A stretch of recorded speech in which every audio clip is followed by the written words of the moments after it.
Imagine a vibrant discussion between people that includes both openness and critical thought in the pursuit of truth. The Purchasing Truth podcast is an experience, a journey, an exploration of the impact that negative messages in politics and the media have on our families, community, society, and nation. Join your hosts, Bill Stierle and Tom Hazard, to discover new concepts and language strategies that will reveal effective ways of establishing truth. This podcast series will tackle current events, leadership challenges, healthcare confusion, integrity in business, and many other areas that affect us all. Gain clarity and understanding of the various truth perspectives. Welcome to Purchasing Truth.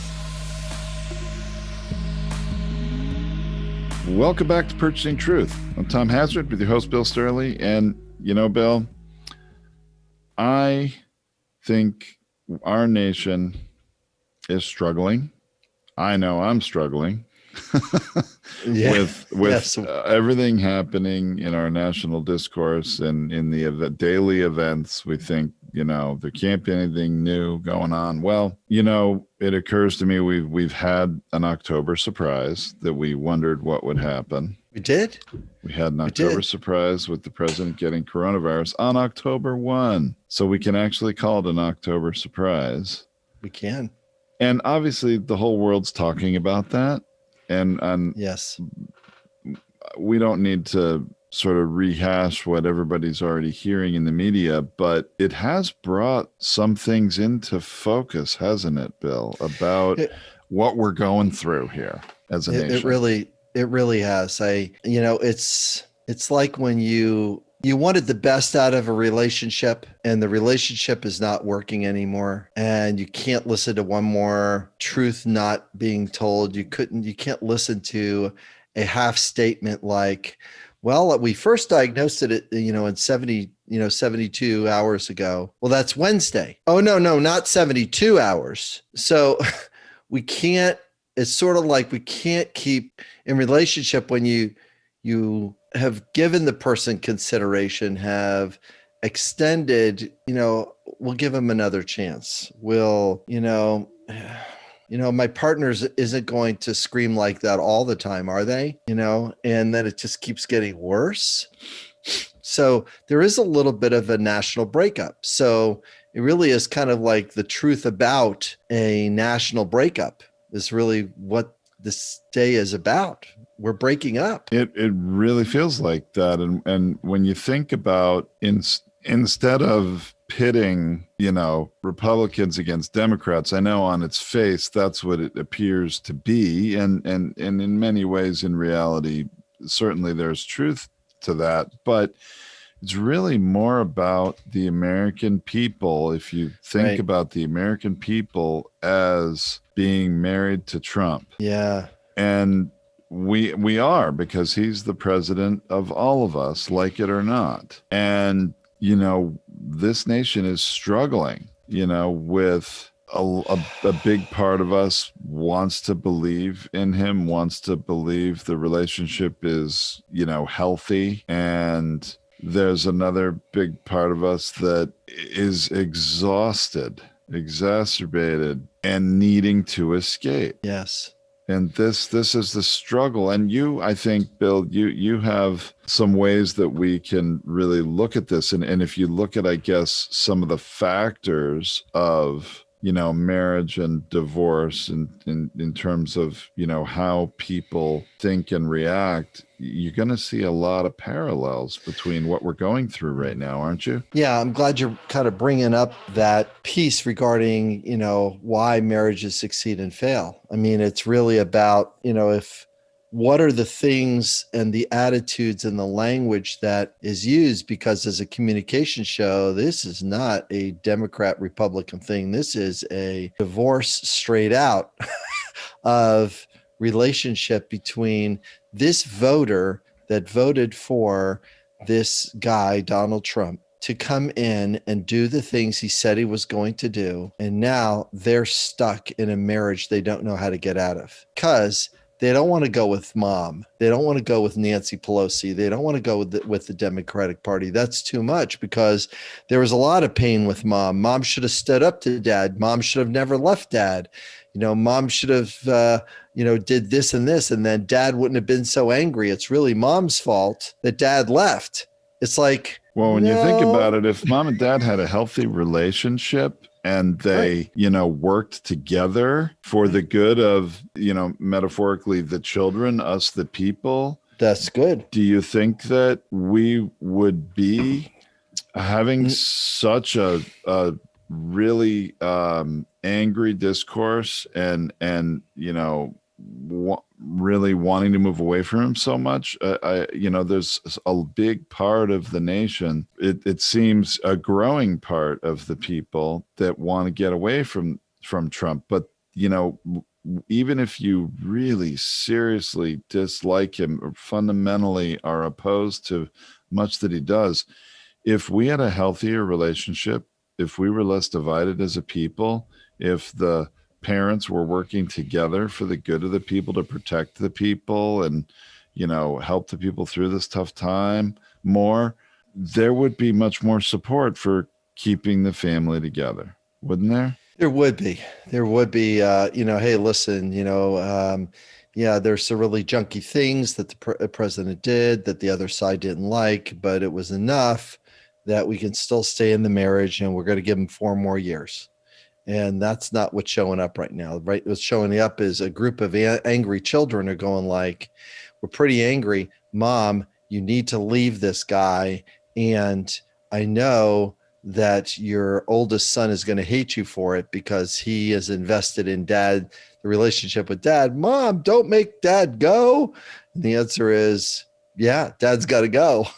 So because we can't live in a nation or have leadership that doesn't do honesty, even about their own health, even about their own wellness, the level of denial that has taken place regarding the virus has been worse than has been just as bad as the virus itself. It's not as worse as death, but it's pretty darn close to how truth and trust have went under the bus a little bit here and are really struggling on life support, because they're in a potentially fatal accident about truth, trust, and respect. Right. And I would say that, the dad is at the point, well, I think more so mom is at the point where she's like, I got to protect my children from this. And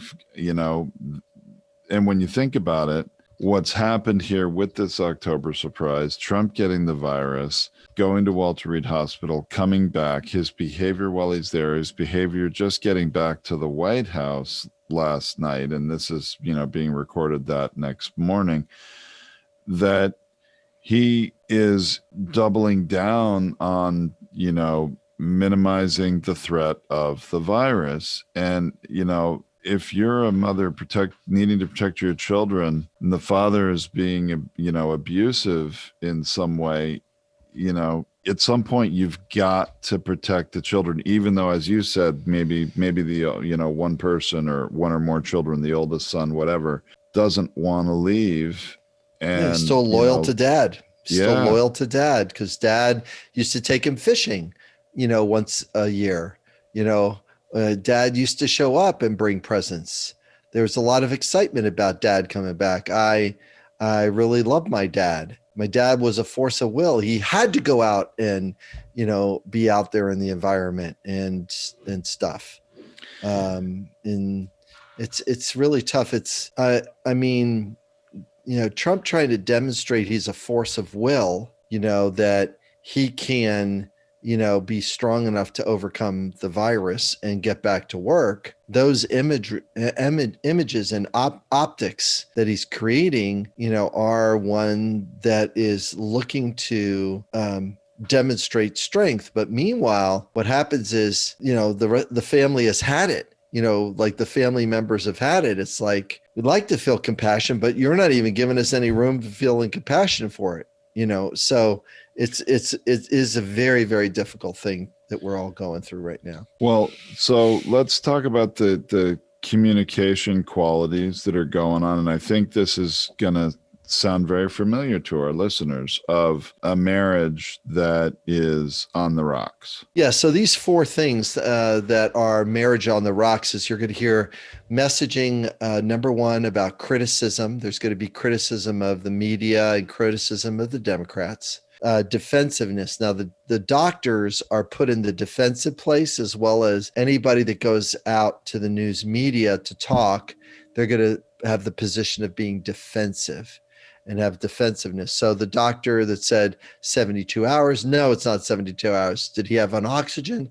No, he never had oxygen. Well, he never had oxygen today. He had oxygen yesterday, but not today. And the question to him was he ever on oxygen? And all the doctor had to do is say, yeah, for about 3 hours yesterday, he really needed some oxygen. So we had the protocol is to put him on oxygen. We had him on for 3 hours and he seemed to respond pretty well and he got his breath back. That's all he's got to do is do honesty. But the president doesn't want to mention that he was on oxygen. And the answer was, yeah, that's what people do when they get sick. And the doctor is trying to, as he said it in his own word, keep the positive spin open, keep the positive and being motive by oxygen.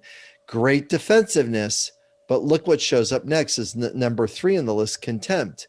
Now I'm having contempt for the doctor and for the patient, for President Trump. I'm having contempt for them. And the people have been cultivating contempt, at such a rate that we don't want to listen to them. I mean, there's people that, got a third away through the debate and going like, this is too much for me. The energy and the vibration of this is too much. I got to tap out. And that's a great point, Bill. And I know we have more of the qualities of this, sort of marriage situation to go through. But you're right. They get to the point where they need to tap out because they are emotionally exhausted and cannot take the abuse anymore. Yeah, language can be used and falls into that abuse category. And then people start withdrawing or start stonewalling. And that's the fourth element of, the 4 horsemen of a marriage apocalypse is criticism, defensiveness, contempt, and this stonewalling or withdraw, tactic that takes place. So the president has been using stonewalling from the beginning. He's been using defensiveness from the beginning. He's been using criticism from the beginning. And now it has forced contempt to show up in a large population of the people. Now, he and others have had contempt towards the Democrats from time to time, and you would have seen messages like that. And that is, we have the moral superiority over those other people. It's the phrase is called owning the libs. Now contempt, and we'll get into this on another show, but contempt as a definition, which is very, very unsettling, is it's broken to 2 parts. The last part, tempt, is to despise or to cut. The contempt, the first part of it, is expressing intensive force to despise or cut. Basically, I am going to look down upon you because clearly the Democrats are in the wrong here. Now, if Trump would have not got out of that hospital, there would have been conspiracy theories of the liberal doctors that chose not to save his life, or any other kind of conspiracy that shows up. I'm almost glad he came out. So if he gets sick again, it's sort of like he's the one who came out of the hospital and then he's got to go back in, which has a strong possibility because if anybody saw him do the salute, he was mustering any form of last energy he had to do that, climb up the stairs to the balcony. Climb up to the balcony. Oh my gosh, that poor man was struggling. He he's a struggle. He was I mean, struggling. he's got a strong will. You got to give him that.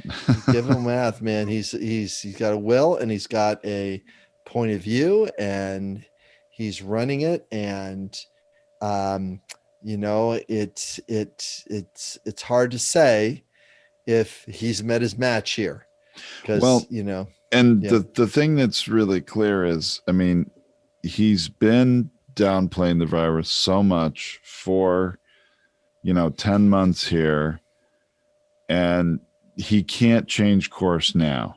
I mean, that's really clear, He Yeah. has no choice but to continue to downplay it, despite 210,000 people having died at this point. He can't. If he changed course, it would be an admission that he was wrong about, really what's become the defining issue of his presidency. The coronavirus is going to forever define him. And so that's why, he's continuing to put out these messages. He put out the video yesterday saying, don't let the coronavirus dominate you. Don't be afraid of it. You're going to beat it. Don't let it take over your lives. And that's a very surprising message, especially coming from somebody that gets a standard of medical care far, far above anything any of the people, us regular people out here in the country can ever get. He gets experimental drugs in that have allowed him to make that, journey back to the White House and climb those stairs and have that, those optics. But here's the very interesting contrast with this, Bill, that I think it's maybe a good time to bring in the contrast of messaging from the White House and the campaign, which is kind of in disarray, with the October surprise. They're struggling for how to message it, and it's not been very, coordinated and clean. And, even their press secretary now has COVID, and she's, Kayleigh McEnany is not going to be out there bringing the messages now, right? So anyway, meanwhile, all this is going on, all this theater at Walter Reed and all the drama and, the press conference with the doctors. And last night on the campaign trail, Joe Biden, Democratic presidential nominee, held a town hall in Miami, Florida. Yep. Where he gave detailed answers to questions about police reform, more money, banning chokeholds, no-knock warrants. Detailed answers not only about police reform, but socialism, saying I've taken on the Castros of the world. I didn't cozy up to them, projecting this, trying to address people's fears and criticism that a Joe Biden presidency somehow brings us more towards socialism. And that, about the mask mandate, he was very upfront. People are worried electing Joe Biden means he's going to have a national mask mandate. Well, even if he did, he talked about how that would only be effective on federal property, but he would call on governors to do the same and reopen schools with more PPE, small classes, better ventilation. And so what I'm not trying to, give a stump speech for Biden. The point here is what observers noted with this town hall is a stark contrast to the messaging from sort of the father that we're, maybe considering leaving here as the people and getting a divorce from, in that Biden was expressing people observed that it was a treat, really, a real change of pace to see both a normal conversation about issues and to hear detailed, informed answers. And now the Biden campaign, Joe's decided to do something here, which I think is pretty smart from a communication perspective in the last weeks of this campaign. What are we now? 3.5 weeks away, something like that. We're getting close there. Yeah. But when we're recording this, and that he is going to stay in touch with voters. He's already began on Monday of this week, October 5th, a daily newsletter called Notes from Joe. So whereas Trump, of course, is a frantic and frequent tweeter, Yes. Joe is going to be what appears to be, a calming force, trying to unite and bring people together and communicate messages in a more civil, thoughtful, detailed, informed way. That is what people were hoping. I think was I think the children, the people of the United States, were hoping this was going to what the first debate was going to be like, was a civil discourse, an exchange of ideas and positions. When it became, of course, nothing of the sort. It was a bully fight and a screaming, yelling match. So the divorce, the divorcing of the relationship between the Trump voter and the leader is, they're left with having to deal with the voices of criticism, defensiveness, contempt, and withdrawal that have been left over by the messaging.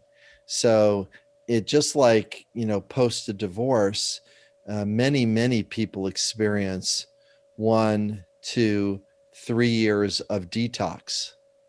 And it's upsetting to think that, that really the first year of the next term is either going to be this detox experience that Joe Biden is going to be dealing with, or where the voters are going to rise up and say, no, we want more of Trump because he's this strong authoritarian person that, and I know that I drop a label of authoritarian. People say, no, he's not authoritarian. The answer is, well, if you're not working with and for and speaking for all the people in a way that is inclusive, that's what authoritarians do, or that's what a person that causes to separate different people in the nation, so he can manage his leadership in a very distinct style. The leader never gets everything they want. Reagan didn't get everything they want. No, leaders don't get everything they want, but it's how they approach or how they unite the people that can make the really difference on whether their leadership is going to have lasting respect or lasting, a lasting experience, of this president. And we'll see what history does, because one of the things that there's the history that actually happened, and then there's the people that have spent time trying to rewrite history even as it's happening. Because in communication, it's always about the messaging that sticks, not the message that's true. I'm just going to let that dangle a little bit. It's about the history is about the message that sticks. It's not about the message that's true. I agree. And I think, after Trump is no longer the occupant of the White House, assuming he lives for a period of years after he's out, he's still going to be that marketer and brander that probably gets messages to stick. It'd be interesting to see how that shapes history from sort of a post-rationalized, place. And who covers it? I mean, the biggest thing that Barack Obama did over the first year out, the second year out, the third year out, was not weigh in on anything. He didn't weigh in on anything. And I can't even imagine, even the first day after the inaugural, he's going to say that inaugural wasn't as good as my inaugural. I mean, it didn't have as many people attending. It didn't have the ratings. People, wasn't as fun. Look at the ratings. Can you imagine? He's still going to be the moth that can't stay away from the light. he can't stay away from the light. Because I mean, when the voices of criticism, defensiveness, contempt, and withdrawal get a hold of us, you can't stay away from it, because it's always this yeah but energy, because the horsemen all fight between themselves and never fight about the issue. The thing that I'd like the listeners to take away is that criticism, when it starts fighting, contempt, when defensiveness starts fighting withdrawal, when they start fighting each other, the issue is never discussed. Let me say it one more time. It's not the issue. The horsemen start fighting with each other. You should have done this. That's not true. See, I didn't even have a subject and I started fighting. You shouldn't have done this. Criticism. That's not true. Defensiveness. And already, Tom, your and my body's adrenaline starts going up. Meanwhile, we're not even talking about a topic. We just let a phrase. We just put a volatile phrase of one of the horsemen's phrase inside the podcast, and the conflict's going up without even having a subject to talk about. Oh my goodness. It's the mess we're in. Isn't it interesting, Bill, to this sort of analogy of, the people potentially going, being in a marriage with the president and struggling with whether to stay or whether to leave this president in sort of the divorce type of situation. Yes. And when you look at it that way, all of a sudden, all these people that are very critical of why Joe Biden, is he the best that the Democrats could come up with? Because I hear this a lot, right? It's like, I hear, actually, it's very interesting, Bill. I had a long, like a couple hour conversation at my home on Sunday with a friend, family friend, acquaintance, in my local community, who is ideologically very different from me, very much a Republican. They voted for Trump type of thing. And we had a really civil conversation over a couple hours, and we were able to talk and have a civil discourse and, agree on certain things, have a different opinion on other things. It was a very healthy discussion, and that's not happening enough because of all of these things: criticism, defense, contempt, withdrawal, all these things that get so heated and in discourse, right, in social media, or that's right, even in certain conversations. And it was refreshing to me to have a conversation like that. So what I'm seeing, though, people, this person too was saying, if it wasn't Biden, I might feel differently. And it's like, I really took issue with that. It's like, America is feeling so abused in general by Trump that I believe, and it sort of appears that way from, the latest polls, that America's looking for a way out. And while Joe Biden may not be ideal, even for the Democrats, why did he win the nomination, and why did it happen? It's because he is he's an off-ramp in reality. You and I talk about off-ramps a lot. Yes, he has an off-ramp quality. He may not be, he's the safest person, best destination. He may not be the best destination long term.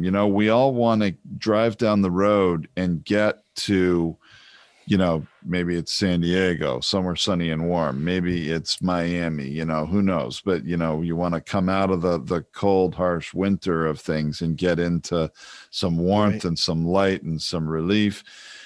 Joe's not that, but he's the first exit off of this that people can take. And if you're running from a bad relationship, if you're escaping and finding divorce, do you care which No, you just want vehicle's going to somebody, get you want there? You somebody just want a comfortable. way.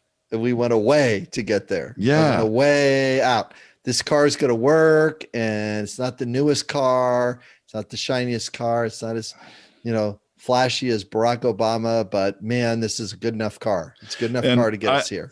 I know this isn't the most well thought out or clean metaphor, but the reality is that's really what Biden is.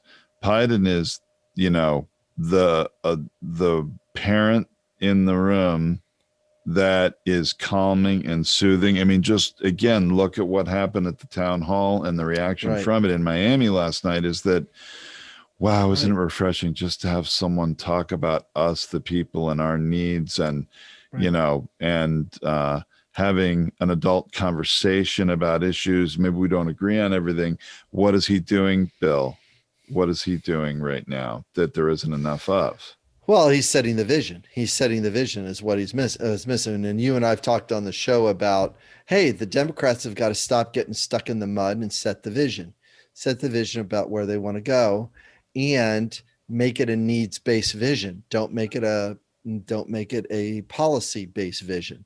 It's here's what fairness looks like with taxes. Here's what caring for people look like, healthcare. Here's what these different features look like, to get the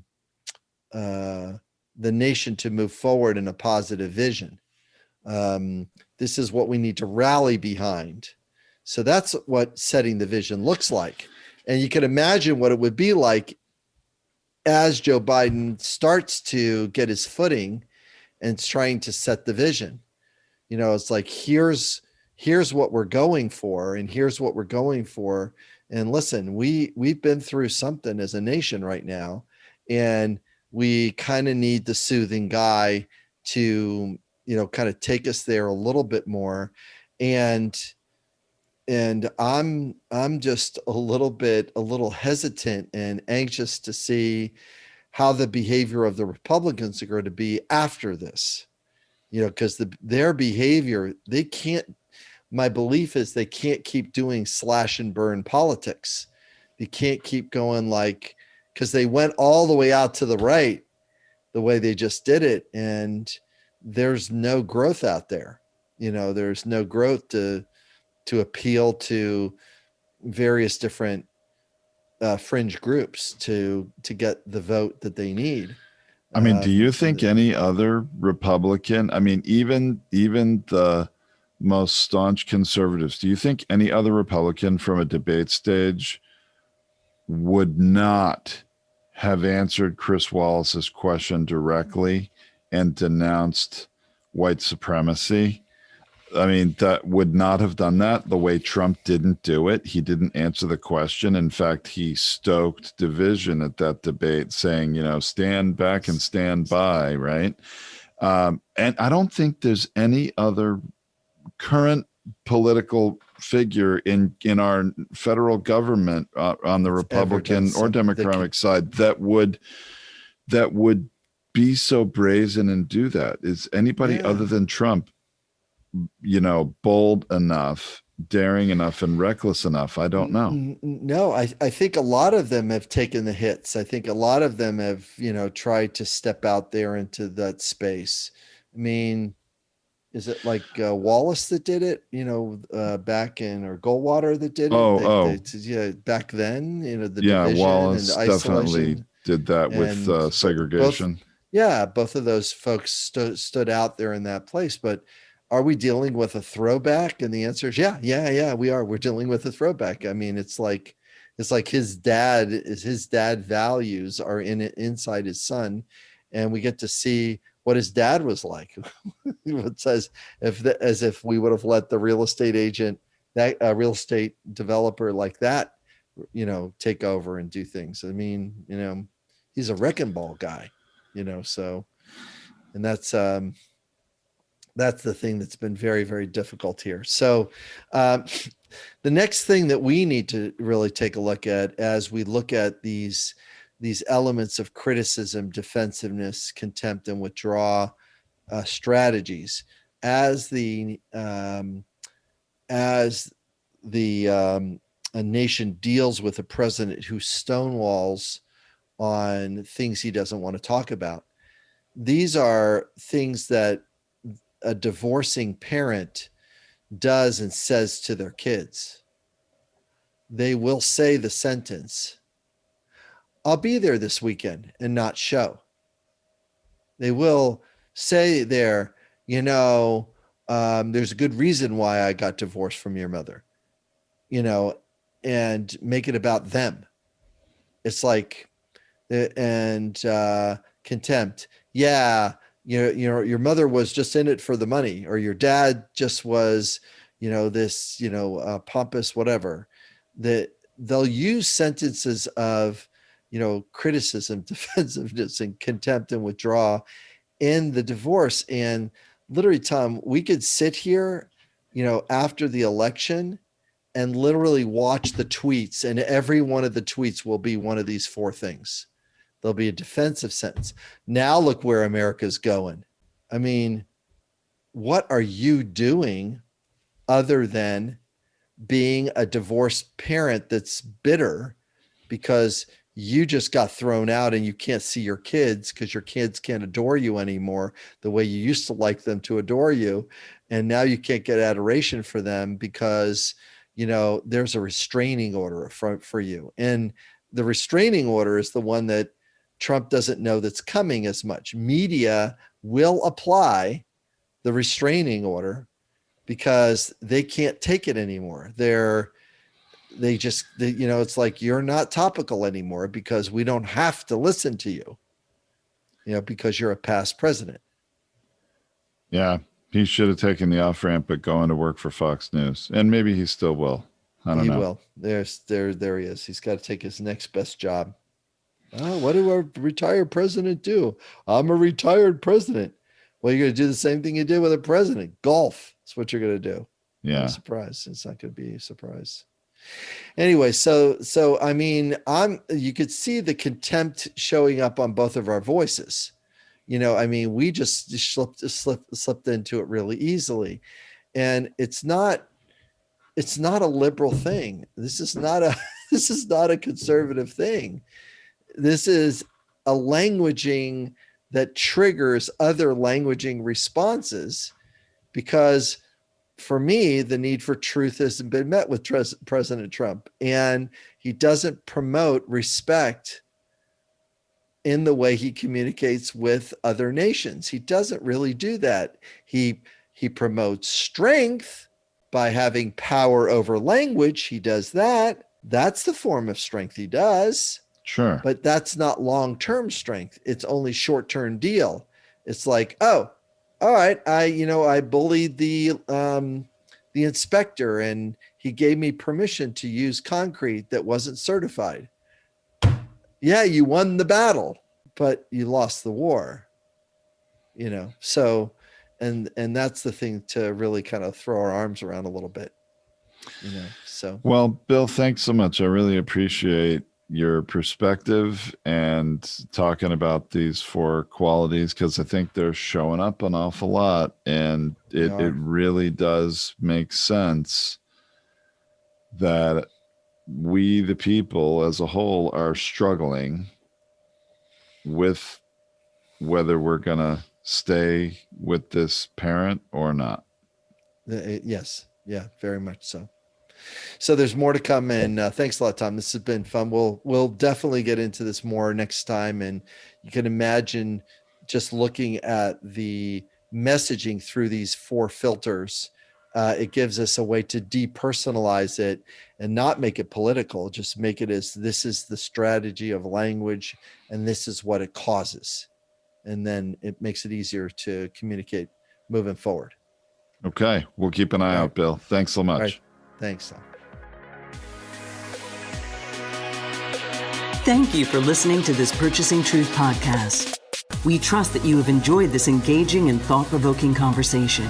Our hope is that you've received value, found clarity, and broadened your truth perspective in this episode. If you did, leave us a review or visit our website, purchasingtruth.com. Join us again for another informative and content-rich discussion here at the Purchasing Truth Podcast. Don't just accept whatever information comes your way. Join the discussion. Discover your own voice. Purchase your own truth.